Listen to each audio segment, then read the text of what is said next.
ঠাকুরগাঁও, রাজশাহী ও কুমিল্লায় গতকাল থেকে আজ পর্যন্ত মোট ৩ জন জামায়াতের নেতা নগদ টাকাসহ আটক হওয়ার খবর পাওয়া গেছে। এসব ঘটনায় তোলপাড় সারা দেশ। যদিও নির্বাচনের আচরণ বিধিমালা ২০২৫-এর ২২-এর ৩ ধারা বলছে, নির্বাচনী ব্যয় দলের ক্ষেত্রে ৫০,০০০ টাকা আর প্রার্থীর ক্ষেত্রে ২০,০০০ টাকার বেশি হলে অবশ্যই ব্যাংকিংয়ের মাধ্যমে তা করতে হবে। জামায়াতে ইসলামী অবশ্য দাবি করেছে, তাদের দলের নেতাদের প্রশ্নবিদ্ধ করতেই নাটক সাজানো হয়েছে।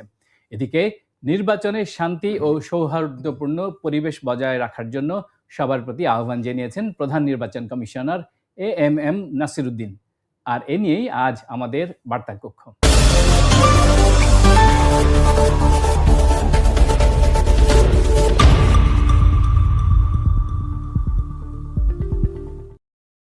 প্রিয় দর্শক, সমকালীন বিভিন্ন বিষয় নিয়ে প্রথম আলোর নিয়মিত আয়োজন বার্তা কক্ষে সবাইকে স্বাগত জানাচ্ছি। সঙ্গে আছি আমি বায়েজিদ আহমেদ। আজ আমাদের আলোচনার বিষয়, ভোটারদের বিভ্রান্ত করছেন কারা। আর এ বিষয়ে আলোচনার জন্য আমাদের স্টুডিওতে আমন্ত্রিত হয়ে এসেছেন জনপ্রিয় বিতার্কিক ও গণমাধ্যম ব্যক্তিত্ব ডাক্তার আব্দুল নূর তুষার। ডাক্তার আব্দুল নূর তুষার, আপনাকে স্বাগত জানাচ্ছি। কেমন আছেন? আছি ভালোই। ভোটের আর কয়েক ঘন্টা বাকি, সারা দেশ অপেক্ষা করছে। আমিও ভাবছি যে সকালেই ভোটটা দেব। আমরা যখন এই মুহূর্তে ভোটারদের বিভ্রান্ত করছেন কারা এ নিয়ে আলাপ করছি, ঠিক তখন বিডি নিউজ একটি রিপোর্ট করেছে, সিরাজগঞ্জ ২ আসনে কামারখন্দ উপজেলায় জামায়াতের ৪ নেতা কর্মী ৭১,০০০ টাকা সহ আটক হয়েছেন। যদিও পরে প্রশাসনের হস্তক্ষেপ তাদের ছেড়ে দেওয়া হয়, বিডি নিউজ করেছে। সারা দেশে আমরা গতকাল থেকে আজ পর্যন্ত মোট ৪টি ঘটনা দেখলাম। এর মধ্যে একটি জায়গায় তার কাছে, জামাতের নেতার কাছে নগদ টাকা পাওয়া যায়নি, কিন্তু প্রথমে তাকে আটক করা হয়েছিল, এইরকম অভিযোগ আছে। তো সারা দেশে আপনি দেখেছেন, গণমাধ্যমের সংবাদ প্রচারিত হয়েছে যে জামাতের নেতারা টাকা সহ আটক হচ্ছেন, যেটি নির্বাচনী আচরণবিধির লঙ্ঘন। কিভাবে দেখছেন আপনি? নির্বাচনী আচরণবিধির সুস্পষ্ট লঙ্ঘন। যদি আপনার কাছে নির্দিষ্ট পরিমাণের চেয়ে বেশি টাকা পাওয়া যায়, আইনে যা নির্দিষ্ট করা আছে, তাহলে সেটা আচরণবিধির লঙ্ঘন। তো আপনি বললেন যে ৪ জনকে ছেড়ে দেওয়া হয়েছে, সম্ভবত তারা হিসাব করেছেন যে প্রত্যেকের ভাগে ২০,০০০ করে দিয়ে ছেড়ে দিয়েছেন, তাহলে কমে যায় আর কি। ২০,০০০ হচ্ছে সম্ভবত লিমিট। তো সেই কারণে ছেড়ে দিয়েছেন। কিন্তু টাকা সহ ধরা পড়বেন কেন? হঠাৎ টাকা সহ তাদেরকে আজকে কেন ঘোরাঘুরি করতে হচ্ছে? এত টাকা তাদের কোথায় লাগবে? অনেকেই বলছেন পোলিং এজেন্টকে টাকা দিবেন, অনেকে বলছেন এটা নির্বাচনের শেষ দিনের খরচ। কিন্তু এটা তো এইভাবে যত্রতত্র টাকা নিয়ে ঘোরাঘুরি করার কথা না। সাধারণত এই ধরনের খরচের বেলা যেটা করতে হয় সেটা আগেই দিয়ে দিতে হয়, এবং নির্বাচনের দিনের জন্য অপেক্ষা বা আগের দিনের জন্য অপেক্ষা করতে হয় না। আর যে অঙ্কের টাকা ধরা পড়েছে বিমানবন্দরে, সেটি অত্যন্ত ভয়ঙ্কর। ৭৪ লক্ষ টাকা। এবং এই ভদ্রলোক বলেছেন এটা তার গার্মেন্টস ব্যবসার টাকা, কিন্তু সেখানে গিয়ে ছবি পাওয়া গেছে সেই গার্মেন্টসের, যতদূর আমি দেখেছি, তাতে কতগুলি হ্যান্ড মেশিন এবং সোনামণি, হ্যাঁ, এবং ওই কাপড়ের ব্যবসা, সেই কাপড়ের ব্যবসা, সেই দোকান, সোনামণি, সেইখানে যে মেশিনগুলি আছে এবং যা যন্ত্রপাতি আছে, সর্বোচ্চ ৫ লক্ষ টাকার জিনিসপত্র, ফ্যাক্টরিটারি। আর ওইখানে যারা কাজ করে ৭৪ লক্ষ টাকা তাদেরকে বেতন দিতে হবে। মানে এটা খুবই অদ্ভুত, কারণ ওইখানে সব হাতে চালানো মেশিন, পায়ে চালানো। মজার বিষয় হচ্ছে, তাকে যখন জিজ্ঞাসাবাদ করা হয়েছে, তিনি প্রথমে বলেছেন আমি একজন শিক্ষক, পরে বলেছেন আমি একজন গার্মেন্টস ব্যবসায়ী। তো আসলে কিন্তু তিনি গার্মেন্টস ব্যবসায়ী না, তিনি সোনামণি গার্মেন্টস। এটা একটা কাপড়ের দোকান, এটা একটা কাপড়ের দোকান। যাই হোক, উনি যা বলবেন সেটাকেই ধরে নিয়ে কথা বলতে হবে। উনি যখন বলেছেন যে উনি শিক্ষক, তাহলে শিক্ষকের কাছে ৭৪ লক্ষ টাকা থাকাটা বেশ অস্বাভাবিক। আবার যদি গার্মেন্টসের ব্যবসায়ী হন, সেটাও কিন্তু বেশ অস্বাভাবিক। তো এই দুটা মিলিয়ে আমার কাছে মনে হচ্ছে যে ৭৪ লক্ষ টাকা, তার মধ্যে আবার উনি একটি জেলার আমির। আমির সাহেব ৭৪ লক্ষ টাকা নিয়ে ইলেকশনের ঠিক আগের দিন এইভাবে বিমানে করে তার এলাকাতে রওনা দিবেন কি কারণে? এটা আসলে আমার কাছে মনে হয়েছে যে এখানে অবশ্যই সমস্যা রয়েছে, এবং এটা আচরণবিধির গুরুতর লঙ্ঘন। এটা তো ধরেন ধরা পড়েছে, ধরা পড়েনি, এরকম তো আরো অনেক ঘটনা ঘটতে পারে। হ্যাঁ, ঘটতেই পারে। ধরা পড়েনি, এটা ঘটতেও পারে। আবার অন্য যারা আছেন, অর্থাৎ বিএনপির দিকে, সেখানেও ২-১ জন প্রার্থী থাকতে পারেন, এরকম আমরা তো জানি না। তবে যিনি ধরা পড়বেন তাকে নিয়েই তো কথা হবে। যিনি ধরা পড়েন নাই, তাকে নিয়ে কথা বলার কিছু নাই। আমার মনে হয় যে এই যে টাকার লেনদেনের যে অভিযোগটা শুরুর থেকে হচ্ছিল, এখন তার সুস্পষ্ট প্রমাণ পাওয়া গেছে। এখন যারা কিনা বেহেশতের টিকিট বিক্রি করেন, তাদের কেন আবার টাকা দিতে হচ্ছে? মানে জান্নাতের টিকিট কি আসলে টাকার নোট? মানে টাকা দিলে তারপরে ওনারা ভোট দিবেন, আর ভোট জি। দিলে তারপর টিকিটটা পাওয়া যাবে। আমরা জানতাম যে একসময় টিকিট বিক্রি হয় টাকায়, জি। এখন দেখছি ভোট বিক্রি হয় টাকায় আর ভোটের বদলে বেহেশত বিক্রি হচ্ছে। মানে জিনিসটা আমার কাছে খুব অদ্ভুত লাগছে এবং আমি একটি সম্পর্ক প্রশ্ন এবং করার ধর্মের নামে বেহেশত আছে সংবরণ কিনা করতে পারছি না। যদি কিছু মনে না করেন। বলেন।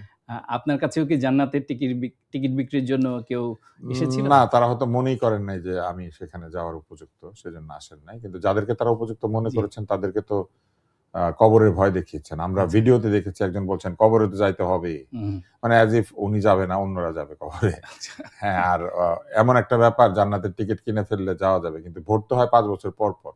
তাহলে যতদিন আপনি না মরছেন ততদিন আপনাকে জান্নাতের টিকিট কিনতেই হবে। ব্যাপারটা আচ্ছা। এরকম না? তাহলে এই আপাতত এই যে টিকিটটা বিক্রি হচ্ছে এখন সেটা ৫ বছরের জন্য।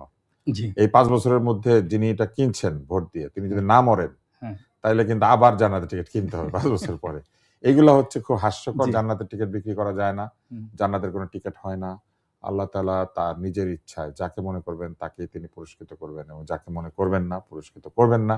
এবং জান্নাতের বিষয়ে সুপারিশ করার একমাত্র অধিকারী হচ্ছেন রাসূল সাল্লাল্লাহু আলাইহি সাল্লাল্লাহু আলাইহি ওয়াসাল্লাম। ওয়াসাল্লাম। তো উনি ছাড়া আর কেউ সুপারিশও করতে পারার কথা না। এটা আমি এবং যতদূর বুঝি এটা পরিপূর্ণভাবে ইসলাম এবং শরিয়ার যে বিধান সেটা লঙ্ঘন। হ্যাঁ, অবশ্যই। এটা আমরা যতটুকু অল্প জানি, আমরাও জানি হুম, যে এটা হুম, হুম। শরিয়ার লঙ্ঘন। কেননা বেহেশত দেওয়া নেওয়া বা দোজখে কাউকে দিয়ে দেওয়া এটা জি। একমাত্র বিচারের মালিক একমাত্র আল্লাহ আল্লাহ। তাআলা। তো ওনারা নিজেরাই এইভাবে ভোট দিলে চলে যাবে জান্নাতে এরকম কথা আমরা দেখেছি বলছে। জি, জি।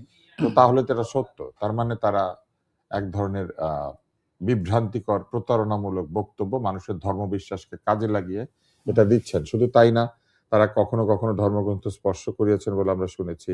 অনেক বাড়িতে, বাড়িতে ঢুকে তারা হুম, হুম, হুম। মেয়েদেরকে আলাদাভাবে ভোটের তালিম দিয়েছেন।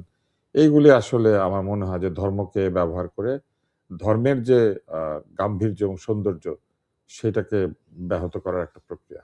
তাদের কাছে আসলে যারা এগুলা করেছেন তাদের কাছে এ মানে উম সংসদে যাওয়াটাই হচ্ছে মূল জি। টিকেট। উনাদের কাছে সংসদ পেলেই হবে। আর তারা কিন্তু অনেকে বলছেন ইহকাল এবং পরকাল ২ জায়গাতেই নাকি হাসিল হয়ে যাবে সব। তো ইহকালে হাসিল কিভাবে হবে সেটাও তো বোঝা যাচ্ছে না। আপনি জানেন যে মোট ১২,৭৭,০০,০০০ যে ভোটার এর মধ্যে ৬,২৮,০০,০০০ হচ্ছে নারী ভোটার আর ৬,৪৮,০০,০০০ পুরুষ ভোটার। তো একটি ব্যাপারে বেশ আলোচনা আছে যে ৬,২৮,০০,০০০ নারী ভোটারদের অধিকাংশের কাছে জামায়াত ইসলামীর নেতাকর্মীরা এবং প্রার্থীর লোকজন ক্যাম্পেইন করেছেন। এটা বলা মুশকিল অধিকাংশের কাছে গিয়েছেন না কার, কার কাছে গিয়েছেন। আমার ধারণা এটা লিটারেলি ইম্পসিবল যে সবার কাছে যাওয়া হুম, সম্ভব। ৬ কোটি লোকের কাছে যেতে গেলে আপনি ২০ দিন হচ্ছে প্রচারণার সময়। ধরে নিলাম যদি ২ মাসও যান, হুম, হুম। তাহলে ৬০ দিন। ৬০ দিনে ৬ কোটি ভোটারের কাছে যেতে গেলে আপনি চিন্তা আপনি তো করে দেখেন নির্বাচন কমিশনের অফিসিয়াল ১০ হিসাব লক্ষ অনুযায়ী ২০ দিন ধরছেন। তাদের ক্যাম্পেইনটা তো ধরেন না ধরেন ২ ১.৫ বছর, ২ ১.৫ বছর বছর মেয়াদি। ধরে হলে গিয়েছেন বা ১.৫ বছর আগে যদি গিয়ে থাকেন কেউ, হুম, হুম। সেটা তো ভুলে যাওয়ার কথা আরকি। অত মনে থাকার কথা না। আমার ধারণা তারা একাধিকবার গিয়েছেন, মনে রাখানোর চেষ্টা করেছেন। মূলত তারা এটা করেছেন, একদল মানুষকে তারা ধর্মশিক্ষার নামে হুম, হুম। এমনিতেই বাসায় যেতেন। তাদের ওইখানে ভোট শিক্ষা দিতে শুরু করেছেন। আর একদল লোকের কাছে তারা নানান অজুহাতে গিয়েছেন। যেমন আমরা একজনকে পেয়েছি, তাদের বাসায় গিয়েছিলেন টিকার তথ্য আচ্ছা। নিচ্ছেন এইসব বলে যে সামনে হুম। নতুন টিকা আসবে। এইজন্য এনআইডি লাগবে। এটা একটা মানে অজুহাত ছিল। একেক জায়গায় একেক গল্প দিয়েছেন হুম। আরকি। নানান অজুহাতে তারা মেয়েদের কাছে পৌঁছেছেন, ঘরে ঢুকেছেন এবং তাদের ব্যক্তিগত তথ্য সংগ্রহ করেছেন। আর তাদেরকে ভোট দিতে প্রভাবিত করার চেষ্টা করেছেন। আম ডাক্তার তুষার আজ সন্ধ্যায় তবে ৭ এই টায় সুযোগ তাদেরকে দিয়েছেন এই অন্তর্বর্তী সরকার। তারা জি, ইচ্ছাকৃতভাবে ভোটটিকে প্রলম্বিত করে আচ্ছা, এই ধরনের প্রচার প্রচারণা চালানোর সুযোগ এই জামাত ইসলামীকে আচ্ছা। করে দিয়েছে। আ জাতির উদ্দেশ্যে আজ ভাষণ দিয়েছেন প্রধান নির্বাচন কমিশনার সন্ধ্যা ৭ টায়। তিনি বলেছেন যে, "সবাই স্বতঃস্ফূর্তভাবে ভোট কেন্দ্রে আসবেন, ভোট দেবেন এবং জয় পরাজয় মেনে নেবেন।" এটা একটা কমন বক্তৃতা। এখানে নতুন কিছু নাই। এই বক্তৃতা ২০ বছর ৪০ বছরে একই বক্তৃতাই হয়। এটার মধ্যে নতুন কিছু নাই। মানে রাত পোহালেই স্বতঃস্ফূর্তভাবে ভোট দিতে হ্যাঁ, আসবেন। মানে কি? আমার কেউ জোর করে নিয়ে যাবে না। আমি একা একাই আসবো। তো ভোট কেন্দ্রে তো একা একাই আসতে হবে। আবার অস্বতঃস্ফূর্তভাবে ভোট কেন্দ্রে কেমনে আসবে? চেংদোলা করে নিয়ে আসবে? জি, হ্যাঁ, তাই না? আরেকটা বলেছে কি জানি? যার, যার ভোট দিবেন এবং ভোটের ফলাফল মেনে নিবেন। জি, ভোটের ফলাফল মেনে নিবেন এটা তো উনার বলতেই হবে। উনি কি বলতে পারবে যে ভোটের ফলাফল মেনে নিয়েন না, আপনারা একটু গন্ডগোল করেন? উনি যা বলেছে এগুলোর মধ্যে কোনো নতুনত্ব নাই। আমার মনে হয় যে ওনাদের বক্তৃতা টেখানোর জন্য ভালো মানুষ রাখা উচিত। বক্তৃতা যদি মানুষকে ইন্সপায়ার করতে না পারে, এইসব বক্তৃতা না দিয়ে বরং বাড়িতে থাকলে অযথা এই এয়ার টাইম নষ্ট, টেলিভিশনে পয়সা নষ্ট, এগুলো কোনো মানে হয় না। রাত পোহালেই আমি ভোর। কোনো ভালো বক্তৃতা শুনি নাই। এবার টেলিভিশনে যতগুলি বক্তৃতা জি, জি। দেখেছি একটাও ভালো না। রাত পোহালেই ভোর। সার্বিকভাবে আপনি কেমন দেখছেন নিরাপত্তা, আশঙ্কা সবকিছু মিলিয়ে? এই অন্তর্বর্তী সরকারকে বিশ্বাস করার কোনো কারণ নাই। কারণ যখন তখন ওনারা মব হতে দিয়েছেন। আচ্ছা। যখন তখন ওনারা রাস্তাঘাটে আইন শৃঙ্খলা পরিস্থিতি নষ্ট হতে দিয়েছেন। মানুষকে পিটিয়ে মেরে ফেলতে দিয়েছেন। হুম, হুম, আগুন ধরিয়ে দিতে দিয়েছেন। আ বিভিন্ন ধরনের শব্দ ব্যবহার করেছেন যেগুলো হুম, নাকি সেলিব্রেশন, এগুলো নাকি মানুষের ক্ষোভের বহিঃপ্রকাশ, এগুলো নাকি প্রেশার গ্রুপ। হুম, হুম। হ্যাঁ? তো অতএব অন্তর্বর্তী সরকারের নিরাপত্তাজনিত কোনো প্রতিশ্রুতি আমি বিশ্বাস করি না। ভোট কেন্দ্রে গেলে পরে বোঝা যাবে যে আসলে কতটুকু শান্তিপূর্ণভাবে ভোট হলো। কিন্তু এই অন্তর্বর্তী সরকারের অধিকাংশ প্রতিশ্রুতি বাগাড়ম্বর ছিল এবং হুম। তারা অনেক ভুয়া প্রতিশ্রুতি আমাদেরকে দিয়েছিলেন। আল্লাহর রহমত যতটা ভোটের তারিখটা তারা ঠিক রাখতে পেরেছেন। আহ, আপনি দেখেছেন যে জামায়াতের আমির ডাক্তার শফিকুর রহমান আজ বলেছেন, জাতি যখন একটি সুষ্ঠু, নিরপেক্ষ ও গ্রহণযোগ্য নির্বাচনের জন্য প্রস্তুত, তখন কেউ দেশে বিভিন্ন ধরনের অপতথ্য ছড়াচ্ছে। অপতথ্যটা কেমন? কি ধরনের অপতথ্য? আমাদের ধারণা, যেহেতু জামায়াতের সহকারী সেক্রেটারি জেনারেল জুবায়ের সাহেব উনি বলেছেন যে এই টাকা ধরার পর নাটক সাজানো হচ্ছে। যেহেতু গণমাধ্যমে সংবাদ এসেছে, তার মানে এটাই তো অপতথ্য। নাটক এটা? এই যে নাটকে কেউ ওনারা অংশ নেওয়ার জন্য ইচ্ছাকৃতভাবে ৭৪ লাখ টাকা তুলে তারা রওনা দিয়েছিলেন। তারা মজার জানেন না বিষয় হচ্ছে, তারা জানেন না যে এত টাকা নিয়ে এক জায়গা থেকে আরেক জায়গায় যাওয়া যায় না। যেখানে নগদ বিকাশ রকেট বন্ধ জি, করে দিল সরকার, কমিয়ে দিল। সেইখানে হঠাৎ তারা নগদে ৭৪ লাখ টাকা তুলে বস্তায় করে নিতে শুরু করলেন। মানে এসব ২ টা ব্যাগে করে। হ্যাঁ, হ্যাঁ। মানে উনার আমার এখন সহকর্মী ছিল, সিসিটিভির ওইটা ফুটেজ দেখলাম বলতেই ২ টা হয় যে ব্যাগে করে নাটক নিয়ে যাচ্ছেন। সাজানো হয়ে থাকলে ওনারা সেই নাটকে অংশ নিচ্ছেন একেবারে টাকা-পয়সা তুলে। মজার বিষয় হচ্ছে, যেই ভদ্রলোকের কাছে, জামাতের নেতার কাছে ৭৪ লাখ টাকা পাওয়া গেছে, তিনি এখন হসপিটালাইজড। তার বুকে ব্যথা উঠে জিজ্ঞাসাবাদের সময় তাকে হাসপাতালে এত নেওয়া হয়। টাকা হারিয়ে ফেললে তো বুকের ব্যথা হবে স্বাভাবিক। আপনি বলেন আপনার বস্তা ভরা ৭৪ লাখ টাকা। ধরা পড়ে গিয়েছে। আপনার যদি নিত ৭৪,০০০ নিলে আপনি কি করতেন? ৭৪ লাখ। আমি তো হার্ট ফেল করে ফেলতাম। অনেক ধরনের অসুবিধা। এক হলো ৭৪ লাখ টাকা। তারপর জি। উনি এটা সহ ধরা পড়েছেন। তারপর আবার এইটা দিয়ে কেনাকাটা কিছু হতো হয়তো। তো সবই তো গেল রসাতলে। এজন্যই হয়তো এটা তো একটা এরকম একটা চালান ছিল। অবস্থা। আর নিশ্চয়ই এর আগে পরে আমি এই অনেক পুরা চালান হয়েছে। বিষয়টাতে এতটুকুই বলব যে এটা যদি নাটক হয়ে থাকে তাহলে নাটকের হুম, কুশীলব হিসেবে, অভিনেতা হিসেবে খুব ভালো করেন নাই জামাতের লোকেরা। কারণ ধরা পড়ে গিয়েছেন। হুম, আর এইখানে জেনজিদের সেই অমর বাণী, হুম। "নাটক কম করো পিও।" হ্যাঁ? নাটক কম করো পিও। আ আজ জাতিসংঘ তাদের ফেসবুক পেজে আজকে লিখেছে যে, নারীদের নিরাপদ, অন্তর্ভুক্তিমূলক ও অর্থপূর্ণ অংশগ্রহণ নিশ্চিতের জন্য নির্বাচন কমিশনের প্রতি আহ্বান জানিয়েছে কে? তারা। জাতিসংঘ। ও। জাতিসংঘ এতক্ষণ অরিন্দম কহিলা বিষাদে না? জাতিসংঘ জানে না যে এখানে একটা দল আছে যারা হুম, নারীদের অধিকার দিতে রাজি না।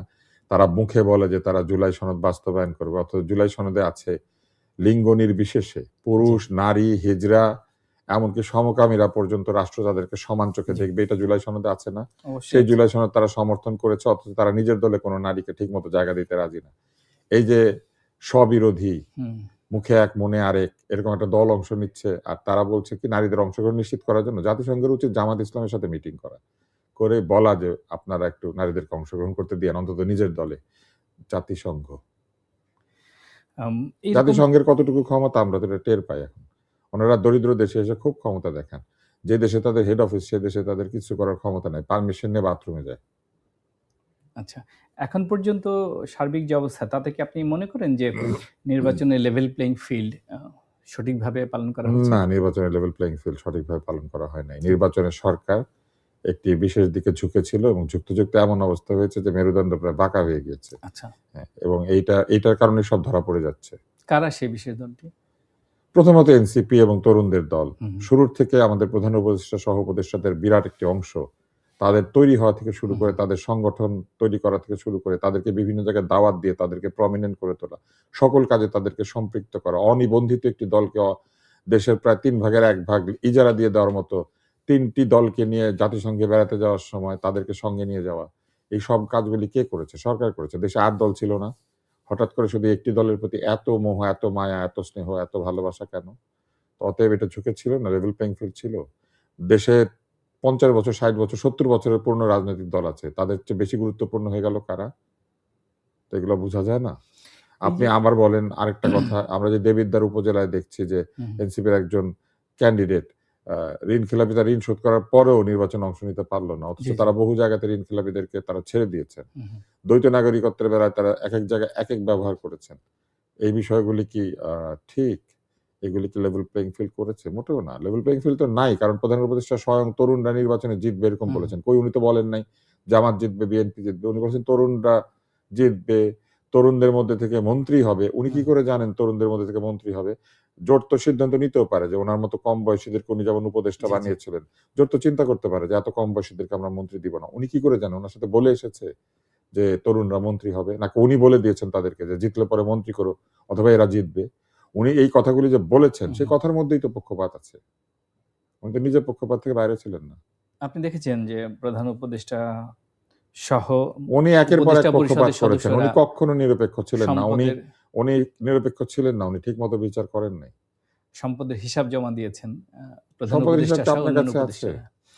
আমার ভালো লেগেছে। ১ম এ প্রধান উপদেষ্টারটা বলি। প্রধান হ্যাঁ, উপদেষ্টা অনেক আয় করেন এটা আমরা জানি। তার আয় নিয়ে কোনো প্রশ্ন নাই। কিন্তু আয়ের পরিমাণটা তারা কেউ লেখেন নাই। যে ১ জি। বছরে তারা আসলে কত আয় করেছেন। তারা শুধু সম্পদ কত বেড়েছে আর কত কমেছে। হুম, হুম। এখন মনে করেন আমি ৳১০০ আয় করে ৳৯৯ খরচ করে ফেললাম।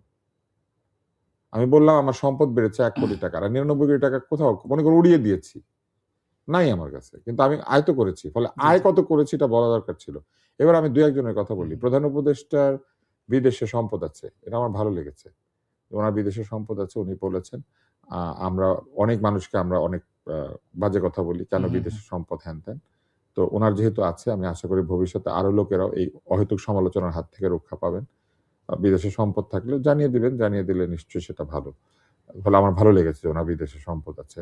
অধিকাংশ উপদেষ্টারই বিদেশে সম্পদ নাই। ২-১ জনের আচ্ছা। আছে। ২-১ হুম, জনের আছে তারা আবার বলেছেন কেমনে সেটা কিনেছেন। আর প্রধান উপদেষ্টা আরেকটা জিনিস আমার ভালো লেগেছে প্রধান উপদেষ্টার স্ত্রীর হুম। আ সম্পদ কমেছে। সম্পদ কমেছে, অনেক কমেছে। হুম, হুম। এবং তার যে অন্যান্য জিনিস সেটা বাড়ে নাই। যেমন উনার অর্থ সম্পদ কমে গিয়েছে কিন্তু হুম। অর্থ বহির্ভূত সম্পদ মানে নন আ ফিন্যান্সিয়াল জি, জি। সম্পদ সেটা সমানই আছে। কিন্তু হুম। তার একটা ঋণ আছে ছোট্ট। হ্যাঁ, ঋণ আছে। এই যে এত টাকা তার খরচ হয়ে গেল কিন্তু উনি ৳১ ঋণ শোধ করেন নাই। উল্টা ঋণটা ৳১০,০০০ বেড়েছে। জি। তো প্রধান উপদেষ্টার স্ত্রী ঋণ শোধ করেন না এটাও আমার ভালো লেগেছে। ১ বছর ঋণের কিস্তি না দিলে বা ঋণ শোধ না করলে এটা কি লোক দেখানো? না আমি সেটা জানি না। বাট উনি যে ঋণ পরিশোধ করেন না হুম, ব্যাপারটা আমার ভালো লেগেছে। কারণ প্রধান উপদেষ্টার যে প্রতিষ্ঠান হুম। তারা মানুষের কাছ থেকে গ্রামীণ ব্যাংক। 98% ঋণ আদায় করে। জি, মানে জি। সব ঋণ আদায় করে নেয়। হ্যাঁ। কিন্তু প্রধান উপদেষ্টার স্ত্রী ঋণ পরিশোধ করেন না। এটা আমার ভালো লেগেছে যে অনেক মানুষ থাকেন, কষ্ট হইতে আচ্ছা, পারে, আচ্ছা। কোন কারণে পারেন না। তো হুম, এই যে হুম। পারে না মানুষ এটাও আমরা ওখানে দেখতে পেয়েছি যে উনি পারেন না ১ বছরে কোন ঋণ শোধ করতে।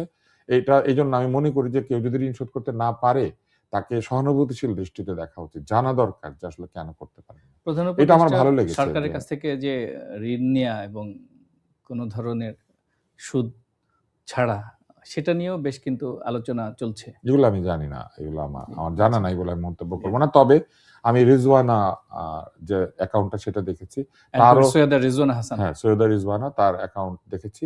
আ সেটাও আমার বেশ ভালো লেগেছে। তার ৳১,১২,০০,০০০ বেশি টাকা কমে গিয়েছে। আচ্ছা। অনেক টাকা কমে গিয়েছে। তো আমি হিসাব করে দেখলাম যে তার এত টাকা কোথায়? কিন্তু তার নিচেই তার স্বামীর সম্পদের বিষয়টা দেওয়া আছে। হুম, হুম, পুরুষদের জন্য যেহেতু স্ত্রীরটা হুম, হুম, দিয়েছেন, হুম। উনি তার স্বামীরটা দিয়েছেন। তার স্বামী আমাদের স্কুলে পড়তেন। আবু বকর সিদ্দিক সাহেব, আমাদের সিনিয়র। তো আমার ভালো লেগেছে। আমরা সবাই তাকে এবি সিদ্দিক ভাই ডাকি আরকি। তো রেসিডেন্সিয়াল মডেলে। হ্যাঁ, রেজিস্ট্রেশন মডেলে পড়তেন। তো এখন আমি হুম, দেখলাম যে এবি সিদ্দিক ভাইয়ের একটা বড় লোন ছিল। আচ্ছা। ১,৩২,০০,০০০ না কত টাকা যেন আমার মনে নাই। উনি তো গার্মেন্টস ব্যবসায়ী। উনি যাই হোক উনার একটা ঋণ হ্যাঁ, ছিল। জি। কিন্তু ওই ঋণটা প্রায় ১,১৬,১৭,০০,০০০ কমে গিয়েছে। মানে এইজন্য আমার মনে হয়েছে যে এই টাকাটা তাহলে রিজওয়ানা তার স্বামীর হয়তো ঋণ পরিশোধ করে দিয়েছেন।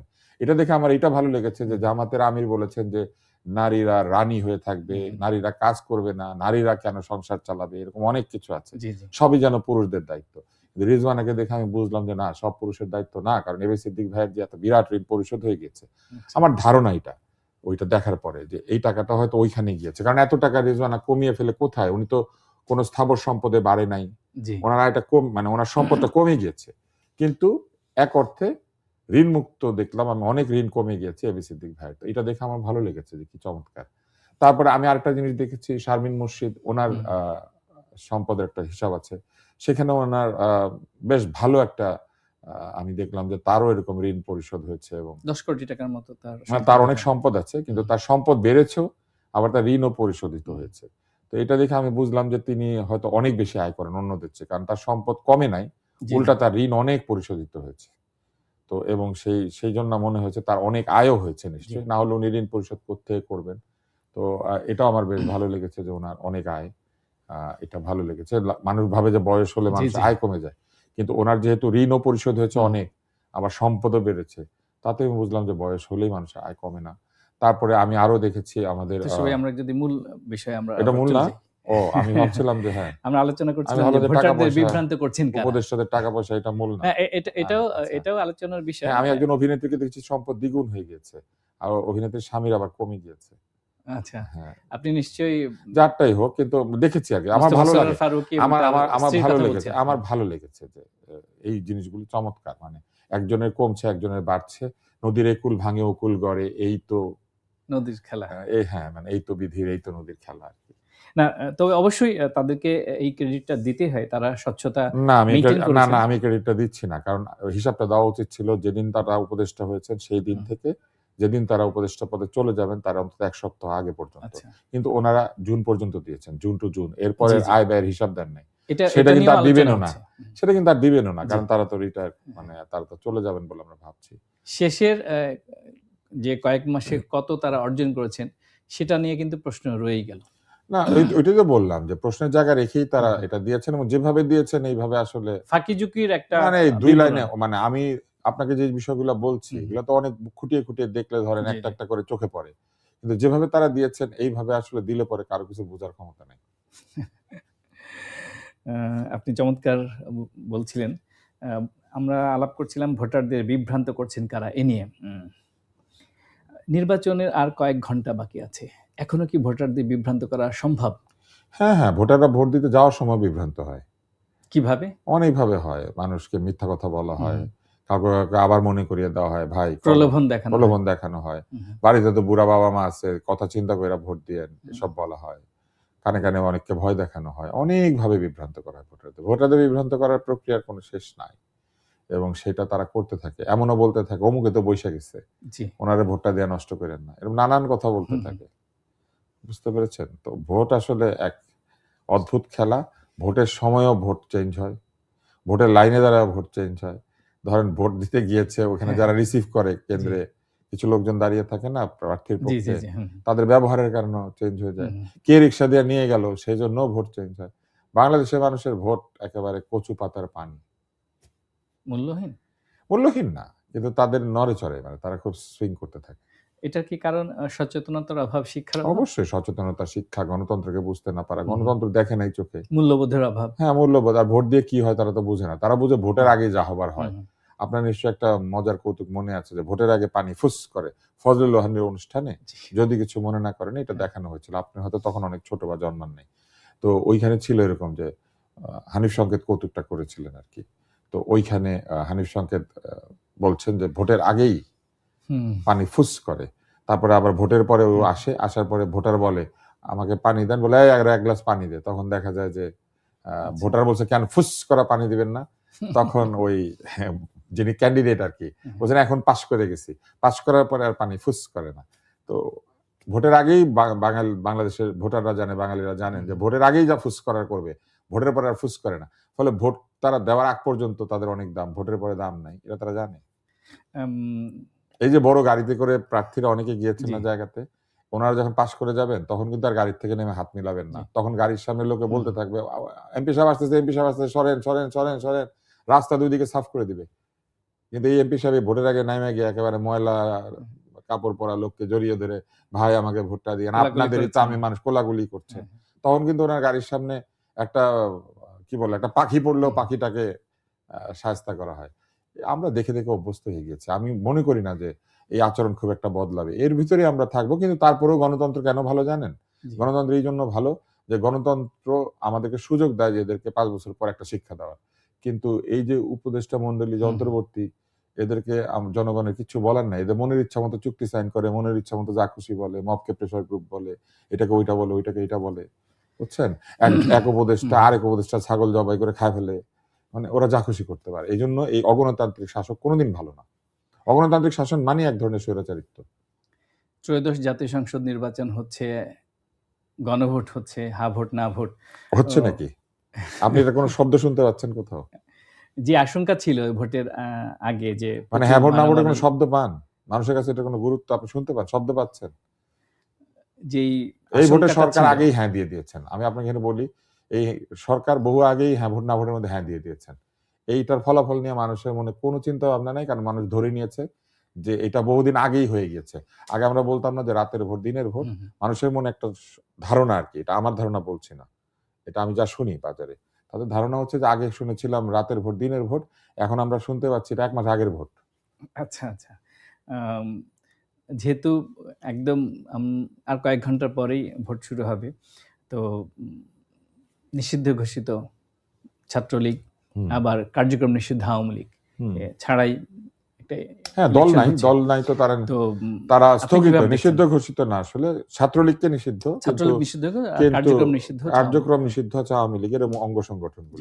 তো তারা তো দল নাই মানে দল নাই, ভোটার তো আছে, নাগরিকত্ব তাদের ভোটাররা কি আপনি মনে করেন যে ভোট কেন্দ্রে যাবে স্বতঃস্ফূর্ত? কালকে বোঝা যাবে, কিন্তু আমি মনে করি তাদের ভোটারদের যাওয়া উচিত, কারণ তাদের ভোটারদের এটা মানে নাগরিক অধিকার, এটা আওয়ামী লীগ তাদেরকে দেয় নাই, রাষ্ট্র তাদেরকে দিয়েছে।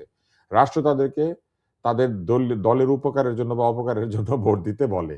এখন তারা মনে মনে চিন্তা করবেন কোথায় ভোট দিলে ভালো হয়, কোথায় ভোট দিলে দেশে গণতন্ত্র ঠিক থাকবে। কারণ আওয়ামী লীগের ভোটাররা নিশ্চয়ই অগণতান্ত্রিক না, আওয়ামী লীগের ভোটাররা নিশ্চয়ই নিজেরা স্বৈরতান্ত্রিক না, তাদের নেতারা স্বৈরতান্ত্রিক ছিলেন, তারা তো সমর্থক এবং তারা তো দেশের নাগরিক, তারা নিশ্চয়ই গণতন্ত্র চান। আওয়ামী লীগের বহু মানুষ এই জুলাই বিপ্লবে মাঠেও গিয়েছেন, তারা চেয়েছেন যে দেশে গণতন্ত্র আসুক। আওয়ামী লীগের বহু মানুষ আছেন, আওয়ামী লীগের ভোটারদের উচিত ভোটটা দিয়ে তার নাগরিক অধিকারকে স্থাপন করা, এবং আওয়ামী লীগের ভোটারদের উচিত তাদের মনের ইচ্ছা মতো প্রার্থী নির্বাচিত করা। কি কারণে? কারণ এই প্রার্থী কেমন হবে তার উপর নির্ভর করবে রাষ্ট্র তাদের সঙ্গে গণতান্ত্রিক আচরণ করবে নাকি করবে না। এখন আপনি যদি আপনার এলাকায় ভুল মানুষকে নির্বাচিত হতে দেন, তাহলে যে রাষ্ট্র তৈরি হবে ভবিষ্যতে, যে সরকার তৈরি হবে, সেই সরকার তাদেরকে আরো ভালোভাবে কি বলবো সোজা করবে। তো তাদের এটা চিন্তা করা উচিত যে কাকে ভোট দিলে পরে তারা গণতান্ত্রিক অধিকার, তাদের নাগরিক অধিকার পাবেন, আর কাকে ভোট দিলে পাবেন না। বেহেস্তের চিন্তা তাদের করা উচিত না, আগে তাদের চিন্তা করা উচিত আগামী দিনের বাংলাদেশে যাতে তারা নাগরিক অধিকার নিয়ে বেঁচে থাকতে পারেন, তারা যেন নাগরিক অধিকারগুলি, নাগরিকের যে যোগ্যতা সম্মান, সেগুলো যেন এর কাছে পেতে পারেন। দল নিয়ে তাদের অনেক হয়তো ভাবনা আছে, কিন্তু দল তো স্থগিত হয়েছে, অথবা দল নিষিদ্ধ হয়েছে, ছাত্রলীগ যেরকম। অতএব এইসব নিষিদ্ধ স্থগিত গুলো আইনের ব্যাপার, তাদের চিন্তা করতে হবে যে ভবিষ্যৎ বাংলাদেশে তাদেরকে নাগরিক অধিকার, নাগরিক যে বিষয়াবলী রয়েছে এবং তাদের স্বাধীন চিন্তা ভাবনা এবং স্বাধীনভাবে বেঁচে থাকার যে পরিবেশ, সেটা যারা দিতে পারবে, আমি মনে করি তাদের জন্য আওয়ামী লীগের ভোটারদের গিয়ে ভোট দেওয়া উচিত। কারণ এটা যে কোনো নাগরিকের এইভাবেই চিন্তা করা উচিত। আমি আওয়ামী লীগের জন্য আলাদা করে বলেছি যদিও, যে কোনো নাগরিক এইভাবেই চিন্তা করা উচিত যে কোন দল জিতলে আমার অধিকার থাকবে, আর কোন দল আমাকে এসে বলবে যে আপনি বলেছিলাম আর কি, কিন্তু এখন তো আমরা যেটা আকাশ থেকে এসেছে সেটাই মানবো, আমরা কৌশলের কারণে বলেছিলাম আপনাদেরকে এটা দিব সেটা দিব, কিন্তু আপনারা কি বিরোধিতা করতে চান? যেটা একটু ছোট করে যদি বলেন যে আওয়ামী লীগের তো তাও ব্যাপক জনসমর্থন আছে, ব্যাপক না বললেও কিছু জনসমর্থন আছে, তো সেটা কি নির্বাচনে ফ্যাক্টর হতে পারে? যে কোনো জনসমর্থনের নির্বাচনে ফ্যাক্টর হতে পারে। সংসদ নির্বাচনের একটা মজা আছে, সেটা হলো এটা এলাকা ভিত্তিতে নির্বাচন হয়, কিন্তু তারপরে পুরা নির্বাচনটা একসাথে সরকার গঠনের দিকে যায়। এখন বিভিন্ন এলাকাতে আওয়ামী লীগের ভোটার বেশি আছে কম আছে, যেখানেই যেই থাকুক, কোনো একটা বাক্সে যদি সেটা ঢালাওভাবে যায়, তাহলে অবশ্যই নির্বাচনকে বদলে দেওয়ার ক্ষমতা আছে আওয়ামী লীগের ভোটারদের। একদম শেষে চলে এসেছি, কেমন নির্বাচন আশা করছেন? তারা যদি সব ভোট একটা বাক্সে দিয়ে দেন কোন একটা নির্দিষ্ট মার্কায়, তাহলে কারো উপায় নাই ও তাদের নির্বাচন ঠেকানো। তবে আমি জানি যে আওয়ামী লীগের লোকজন কোনোদিনই জামাত ইসলামকে ভোট দিবে না। 12 ফেব্রুয়ারি নির্বাচন কেমন আশা করছেন? 12 ফেব্রুয়ারি নির্বাচন আমি আসলে কোনো আশা করছি না। 12 ফেব্রুয়ারি নির্বাচন যেরকম হওয়ার কথা ছিল সেটা হয় নাই। এটা হয় নাই, যেটা তফসিল ঘোষণার থেকেই হচ্ছে না। শরীফ ওসমান হাদির মৃত্যু হলো, একের পর এক সংঘাত সন্ত্রাস হলো, এবং এই নির্বাচনকে ঘিরে অস্ত্র উদ্ধারের কথা ছিল, অন্তর্বর্তী সরকার সেটা ঠিক মতো করতে পারে নাই। হাস্যকর কিছু বক্তব্য দিয়েছেন, এই অস্ত্র ব্যবহৃত হবে না, তারা চুপচাপ থাকবে, কোনো অসুবিধা নাই, এইসব কথাবার্তা হয়েছে। প্রশ্ন করলে প্রশ্নের উত্তর না দিয়ে একাধিক উপদেষ্টা, বিশেষ করে স্বরাষ্ট্র উপদেষ্টা হেঁটে চলে গিয়েছেন। এক প্রশ্ন করলে পরে আরেক প্রশ্ন, পেঁয়াজের দাম, আলুর দাম, এগুলো নিয়ে জি, কথাবার্তা বলেছেন।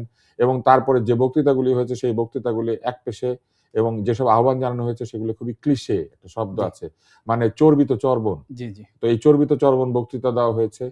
কোনো ধরনের দিক নির্দেশনা নাই, মানুষজনকে উদ্বুদ্ধ করার মতো কোনো প্রক্রিয়া নাই। নির্বাচন কমিশনের প্রচার প্রচারণা অত্যন্ত মাজুল, জি, এবং এই সবকিছুর ভিতর দিয়ে ভোটটা হচ্ছে কারণ জনগণ ভোট চায়। জনগণ অগণতান্ত্রিক শাসনকে দীর্ঘায়িত হতে দিতে চায় না। অগণতান্ত্রিক শাসনে যদি যদি মনে করেন যে আ বোকাও ক্ষমতায় আসে, জি। তবু চালাকের দুঃশাসন থেকে মানুষ মুক্তি চায়। জ্ঞানীর দুঃশাসন অত্যন্ত খারাপ। বোকার দুঃশাসনের মধ্যে অন্তত বোকামিটুকু থাকে। কিন্তু জ্ঞানীর দুঃশাসন খুবই খারাপ। কারণ জ্ঞানীর দুঃশাসন একদম চিন্তা করে দুঃশাসন হয়। ডাক্তার আব্দুল তুষার, আপনাকে অসংখ্য ধন্যবাদ এত চমৎকারভাবে বিশ্লেষণ করার জন্য। প্রিয় দর্শক, কথা বলছিলাম ভোটারদের বিভ্রান্ত করছেন কারা, আর আলাপ করছিলেন বিশিষ্ট বিতার্কিক ও গণমাধ্যম ব্যক্তিত্ব ডাক্তার আব্দুল তুষার। আমরাও আশা করব 12ই ফেব্রুয়ারি নির্বাচন একটি শান্তিপূর্ণ এবং গ্রহণযোগ্য নির্বাচন হবে। প্রিয় দর্শক, এই অনুষ্ঠানটি যারা দেখতে পাননি তারা দেখতে পাবেন প্রথম আলো ফেসবুক পেজ, ইউটিউব চ্যানেল এবং প্রথম আলো .com-এ। আজ যারা সঙ্গে ছিলেন তাদের সবার প্রতি কৃতজ্ঞতা।